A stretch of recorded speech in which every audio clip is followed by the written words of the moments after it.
প্রিয় দর্শক বন্ধুরা, এই মুহূর্তের জন্য সংগঠক শিক্ষক বা অর্গানাইজার টিচার রিলেটেড একটি গুরুত্বপূর্ণ খবর উঠে আসছে। কার্যত সর্বোচ্চ ন্যায়ালয়ের সুপ্রিম কোর্টের মামলায় কয়েকটি জরুরি কথা। অবশ্যই এইমাত্র সবটা দেখে নিন, কারণ আর্জেন্ট ভিত্তিতে আপনাদের জন্যই ভিডিওটা কিন্তু ক্রিয়েট করা।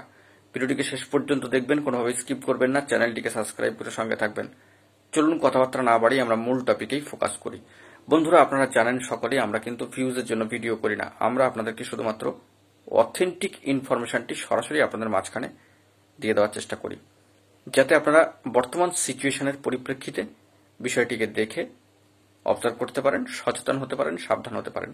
সেই দিকে চলুন আমরা কোর্টের সাইডে চলে যাচ্ছি এবং সেখান থেকে দেখতে পাচ্ছেন সরাসরি অন স্ক্রিনে সর্বোচ্চ ন্যায়ালয়ের সুপ্রিম কোর্টে একটি গুরুত্বপূর্ণ মামলায় অর্গানাইজার টিচার রিলেটেড যে কেসের স্ট্যাটাস, বর্তমানে স্ট্যাটাস কিন্তু কোনো কিছু উঠে আসেনি।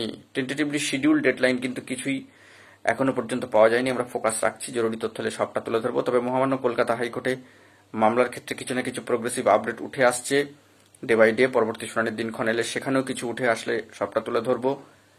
কিন্তু লক্ষণীয় বিষয় যে সর্বোচ্চ ন্যায়ালয়ের সুপ্রিম কোর্টে মামলা থেকে এখনো পর্যন্ত কোনো আপডেটেড স্ট্যাটাস বা টেন্টেটিভলি শিডিউল ডেডলাইন কিছুই কিন্তু উঠে আসেনি। যদি কোনো প্রোগ্রেসিভ স্ট্যাটাসের রদবদল আসে সবটা তুলে ধরবো। অন স্ক্রিনে বিষয়টিকে আপনারা কিন্তু দেখতে পাচ্ছেন।